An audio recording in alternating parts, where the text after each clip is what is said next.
আমি জানতে চাই আমাদের জন্য নামাজ ফরজ করেছেন কে? এই নামাজ আমাদেরকে কায়েম করতে হবে কি হবে না? এই নামাজ এমন একটা ইবাদত, ইবাদতের মধ্যে সবচাইতে দামি ইবাদত, বলেন সুবহানাল্লাহ।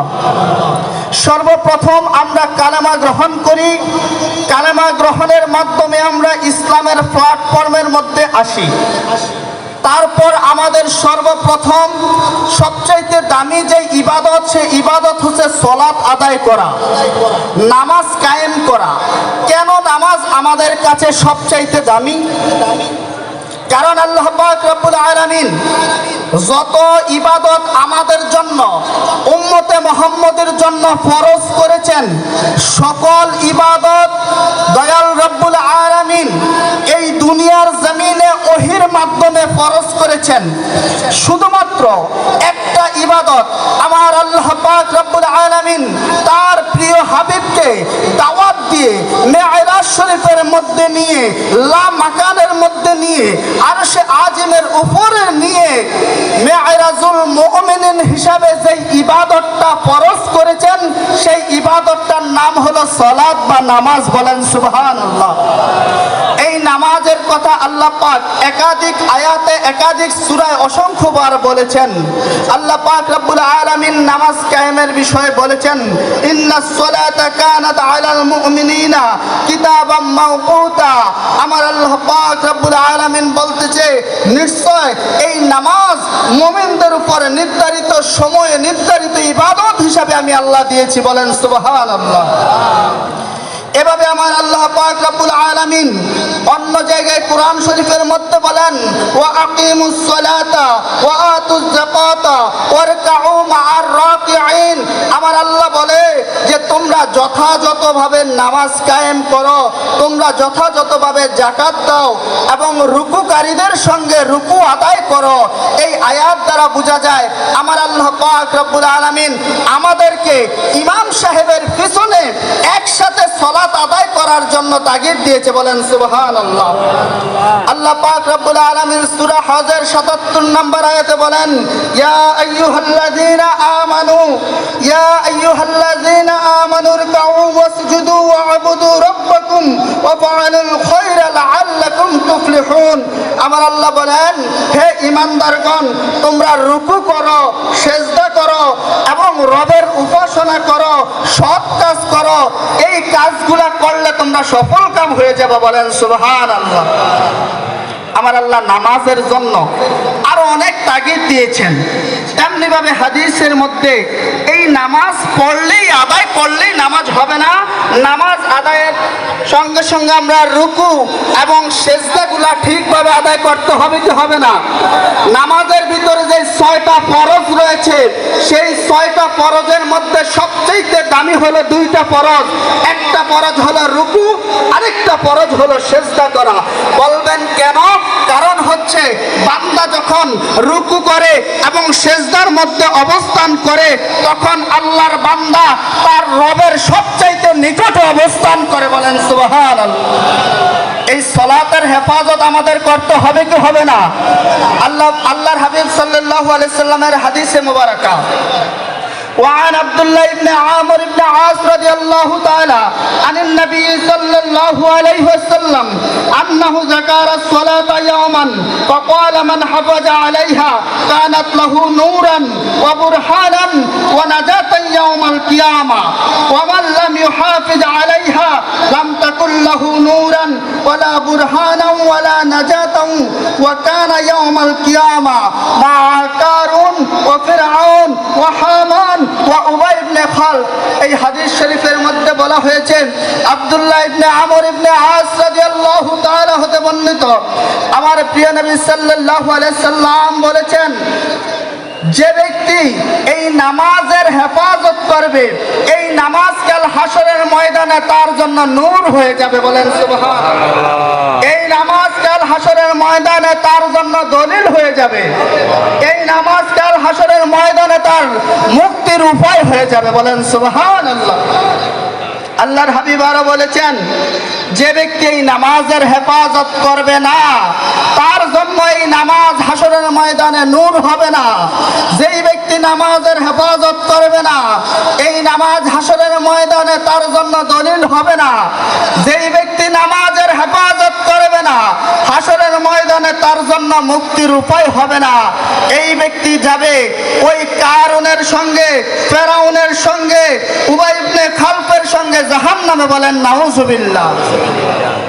নামাজের হেফাজত কিভাবে করব? আমরা সবাই নামাজ কায়েম করব। আমাদের পরিবারের যারা রয়েছে তাদেরকে নামাজ ঠিকভাবে আদায় করার জন্য তাগিদ দিব এবং নামাজের মধ্যে যেই নিয়ম কানুনগুলো রয়েছে ঠিকভাবে আদায় করা হলে নামাজের হেফাজত হয়ে যাবে। বলেন সুবহানাল্লাহ। আর আবি কাতাদা রাদিয়াল্লাহু তাআলা قال قال رسول الله صلى الله عليه وسلم أسوأ الناس سرقة الذي يسرق من صلاته قالوا يا رسول الله وكيف يسرق من صلاتي قال لا يتم ركوعها ولا سجودها। হযরত আবু কাতাদা রাদিয়াল্লাহু তাআলা হতে বর্ণিত, তিনি বলেন আল্লাহর হাবিব সাল্লাল্লাহু আলাইহি ওয়াসাল্লাম বলেছেন, সেই ব্যক্তি সবচেয়ে বড় চোর যেই ব্যক্তি নামাজ চুরি করে। বলেন নাউজুবিল্লাহ। ঠিক। সাহাবায়ে কেরাম আরজ করলেন, ইয়া রাসূলুল্লাহ, ইয়া হাবিবাল্লাহ, নামাজ আবার কিভাবে চুরি করে? আল্লাহর হাবিব সাল্লাল্লাহু আলাইহি সাল্লাম বলেন, যেই ব্যক্তি নামাজের রুকু এবং সেজদা, যেই ব্যক্তি নামাজের রুকু এবং সেজদা পরিপূর্ণভাবে আদায় করে না, সেই ব্যক্তি নামাজে চুরি করে, সেই ব্যক্তি হলো নামাজ চোর। বলেন নাউজুবিল্লাহ।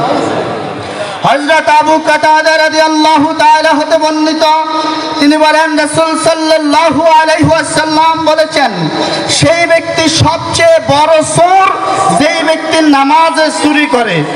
সাহাবায়ে কেরাম আরজ করলেন, ইয়া রাসূলুল্লাহ, ইয়া হাবিবাল্লাহ, নবী গো, নামাজের মধ্যে আবার কেমন করে চুরি করে? আল্লাহর হাবিব সাল্লাল্লাহু আলাইহি ওয়াসাল্লাম বললেন, যেই ব্যক্তি নামাজের রুকু এবং সিজদা পরিপূর্ণভাবে আদায় করে না, সেই ব্যক্তি নামাজ চোর, সেই ব্যক্তি নামাজ চোর। বলেন নাউজুবিল্লাহ।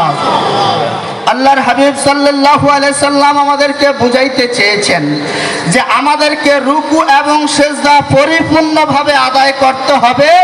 যদি আমরা রুকু এবং সিজদা পরিপূর্ণভাবে আদায় না করি তাহলে আমরা নামাজ চোর হয়ে যাব। আমরা কি নামাজ চোর হতে চাই? তাহলে আমরা রুকু এবং সিজদা পরিপূর্ণভাবে আদায় করব কিনা? আল্লাহ তৌফিক দেখ, সকলে বলি আমিন। আর আনাস ইবনে মালিক রাদিয়াল্লাহু তাআলা قال قال رسول الله صلى الله عليه وسلم اعتدلوا في السجود ولا يبسط احدكم ذراعيه انبساط القلب।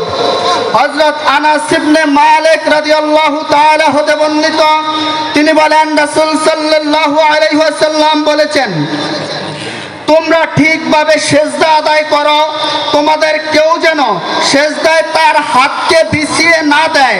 যেভাবে কুকুর তার দুইটা হাত সামনে বিছিয়ে দেয়, এভাবে যেন হাত বিছিয়ে না দেয়। হযরত আনাস ইবনে মালিক রাদিয়াল্লাহু তাআলা হতে বর্ণিত, তিনি বলেন রাসূল সাল্লাল্লাহু আলাইহি ওয়াসাল্লাম বলেছেন, তোমরা ঠিকভাবে সেজদা আদায় করো, তোমাদের কেউ যেন সেজদায় তার হাতকে বিছিয়ে না দেয়, যেভাবে কুকুর তার হাতগুলা সামনে বিছিয়ে দেয়। অনেক সময় আমরা সেজদা দিতে গেলে সামনে দুটো হাত বিছিয়ে দেয়, মাটির সঙ্গে মিশে থাকে। আল্লাহর হাবিব নিষেধ করেছেন আমাদের এই হাতের তালুটা নিচে থাকবে, কনিটা উপরে থাকবে। অন্য হাদিসের মধ্যে আল্লাহর হাবিব সাল্লাল্লাহু আলাইহি সাল্লাম বলেছেন, ইজা সাজাদতা ফাতা কাফাইকা ওয়ারফা মিরফাকাইকা। নবীজি বলেছেন, যখন তুমি সেজদা করবে তখন দুই হাতের পাতা মাটির মধ্যে রাখবে আর দুই কোণই উঁচু করে রাখবে। বলেন সুবহানাল্লাহ। এই আল্লাহর হাবিব বলেছেন যে দুইটা কোণি উপরে রাখবো, দুইটা হাতের পাতা আমরা জমিনে রাখবো, এইভাবে আমাদেরকে সেজদা দিতে হবে। আন আবি মাসউদ আল বদরি রাদিয়াল্লাহু তাআলা قال قال رسول الله صلى الله عليه وسلم لا تجزئ صلاة الرجل حتى يقيم ظهره في الركوع والسجود।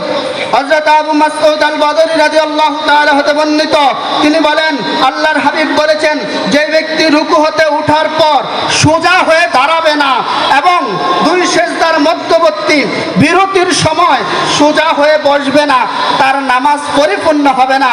আল্লাহর হাবিব বুঝাইতে চেয়েছেন আমরা যখন রুকু থেকে দাঁড়াবো সোজা হয়ে দাঁড়াইতে হবে, এরপরে সেজদায় যেতে হবে এবং প্রথম সেজদা দেওয়ার পর আমরা দ্বিতীয় সেজদায় যাওয়ার আগে সোজা হয়ে বসতে হবে। আল্লাহ পাক রব্বুল আলামিন আমাদেরকে সুন্দরভাবে কোরআন এবং হাদিসের আলোকে রাসূল সাল্লাল্লাহু আলাইহি সাল্লাম যেইভাবে আমাদেরকে রুকু করার সেজদা করার বিধান শিক্ষা দিয়েছেন সেভাবে রুকু সেজদা করে সালাত আদায় করার তৌফিক দান করুক। সকলে বলি আমিন।